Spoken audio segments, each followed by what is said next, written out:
एक ऐसी स्किल जो टॉपर्स यूज करते हैं और कभी किसी को नहीं बताते। अगर आप जानना चाहते हैं कि वो क्या है तो ये वीडियो आपके लिए है।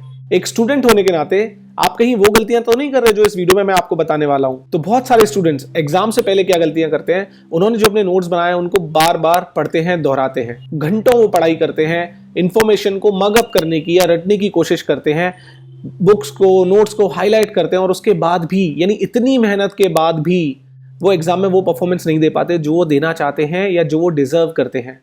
क्यों? क्योंकि जो ये सारे मेथड्स हैं, ये सारे के सारे लो रिटेंशन मेथड्स हैं, यानी आपके ब्रेन में ये चीज़ें बहुत लंबे समय के लिए याद नहीं हो पाती हैं। हमने अभी तक क्या सुना और सीखा होता है कि देखो जितना ज़्यादा लिख के प्रैक्टिस करोगे उतना ज़्यादा याद रहेगा। यही तो हमने सुना है, जितना ज़्यादा बोल बोल कर पढ़ोगे उतना ज़्यादा लंबे समय तक याद रहेगा, जितना ज़्यादा रिविजन करोगे उतना ज़्यादा अच्छा होगा।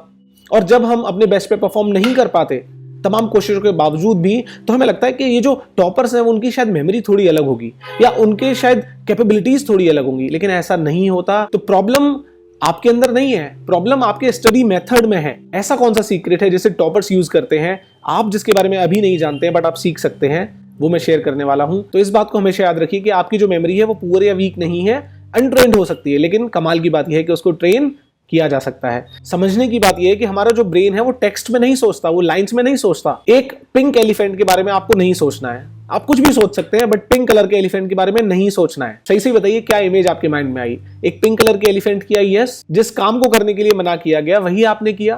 क्यों? क्योंकि हमारा ब्रेन फंक्शन ही ऐसे करता है, हमारा ब्रेन काम ही इमेजेस पे करता है और हमारी पढ़ाई हम नॉर्मली इमेजेस पर नहीं करते, इसीलिए चैलेंजेस आते हैं हमें एग्जाम के दौरान। तो जो सीक्रेट टॉपर्स यूज करते हैं उसका नाम है मैप मॉडल, जिसमें वो बनाते हैं माइंड मैप्स। माइंड मैपिंग को समझने के लिए बहुत सिंपल एब्रिविएशन है जिसका नाम है मैप।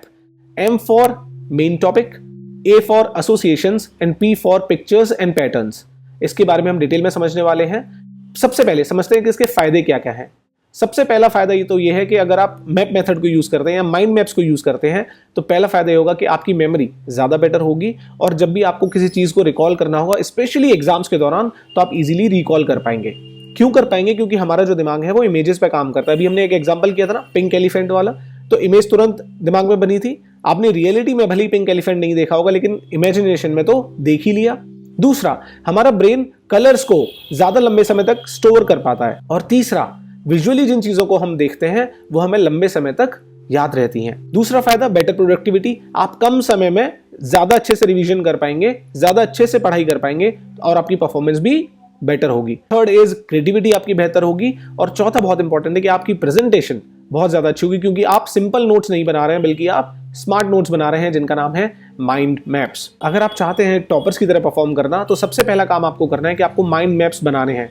माइंड मैप्स क्या होते हैं? एक एग्जांपल आपके सामने मैंने रखा है। फॉर एग्जांपल, एक पूरा चैप्टर है लिटरेचर के बारे में और उसके बारे में आपको नोट्स बनाने हैं या आपको रिवीजन करना है।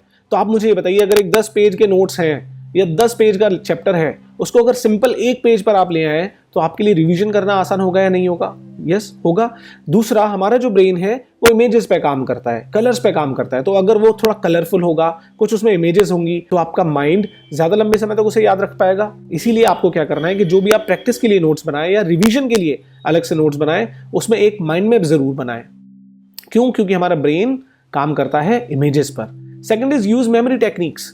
एक पिछले वीडियो में मैंने बताया था कि किस तरह से स्टोरी फॉर्मेशन से आप लंबी थ्योरी को याद कर सकते हैं। उसके लिए मैं वीडियो लिंक डिस्क्रिप्शन में डाल दूंगा, इस वीडियो को कंप्लीट होने के बाद आप उसे देख सकते हो।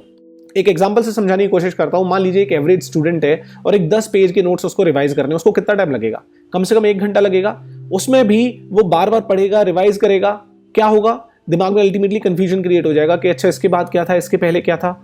क्यों? क्योंकि ओवरलोडिंग हो गई इंफॉर्मेशन की। उस कम समय में ज्यादा इंफॉर्मेशन डालने की कोशिश करी गई। यहां पर वही आप हैं जो एक पेज में पूरा रिवीजन कर सकते हैं, जिसके अंदर आपने मेन टॉपिक और उसकी सारी की सारी ब्रांचेस को या सब हेडिंग्स को कनेक्ट किया हुआ है। आप बिना किताब खोले, बिना अपने पूरे नोट्स को खोले, केवल एक पेज को देखकर पूरा का पूरा रिवीजन कर सकते हैं। तो एग्जाम से पहले टॉपर्स केवल माइंड मैप देखते हैं और वो समझ जाते हैं कि इसके अंदर क्या क्या चीजें हैं और उनको किस तरीके से कनेक्ट करना है। किन किन चीजों में आप इसे अप्लाई कर सकते हैं? हिस्ट्री के चैप्टर्स में कर सकते हैं, बायोलॉजी में कर सकते हैं, डिफरेंट मैनेजमेंट के सब्जेक्ट्स में कर सकते हैं। कोई भी ऐसा टॉपिक जिसमें थ्योरी बहुत ज्यादा है उसमें आप इसको यूज कर सकते हैं, बना सकते हैं। आपके मन में क्या सवाल आ सकते हैं उनको मैं आंसर करने की कोशिश करूंगा। सबसे पहला आ सकता है कि मेरा माइंड मैप अच्छा नहीं लग रहा है जो बनाया है आपने। दूसरा, आपको लग सकता है टाइम बहुत लग रहा है बनाने में। तीसरा, मुझे ड्राइंग अच्छे से नहीं आती। ये सब चीजें आपके मन में आ सकती हैं, लेकिन आप 2-3 चीजों को समझो। सबसे पहली बात, माइंड मैप बनाने में बहुत लंबा समय नहीं लगता है, 5 से 10 मिनट चाहिए होते हैं। दूसरा, माइंड मैप अच्छा लगने के लिए नहीं होता, बल्कि इसलिए बनाया जाता है कि जब आप उसे एक बार में देखो तो आप उसे समझ पाओ और आपका माइंड उसको जल्दी से कम समय में रिवाइज कर पाए। तो इन सारे फियर्स को अपने मन में से निकाल दो। एक नई स्किल सीखने पर आप काम कर रहे हो। माइंड मैप आपको कब बनाने चाहिए? जब आप पहली बार किसी टॉपिक को शुरू कर रहे हो, किसी चैप्टर को शुरू कर रहे हो, तब आप उसका माइंड मैप बना सकते हो, जिससे आपको एक पेज पे पूरा का पूरा आइडिया लग जाएगा कि इस चैप्टर के अंदर क्या क्या है और उसके अंदर क्या आने वाला है। रिवीजन के लिए, एग्जाम से पहले आप उसे बना सकते हो, और जितने भी ऐसे सब्जेक्ट्स हैं जिनमें कॉन्सेप्ट बहुत ज्यादा है, वहां पर भी आप माइंड मैप बना सकते हो। अगर आप इस बारे में और ज्यादा जानना चाहते हैं, देन कमेंट माइंड मैप। मैं आपके साथ फ्री वर्कशीट शेयर करूंगा माइंड मैप के बारे में।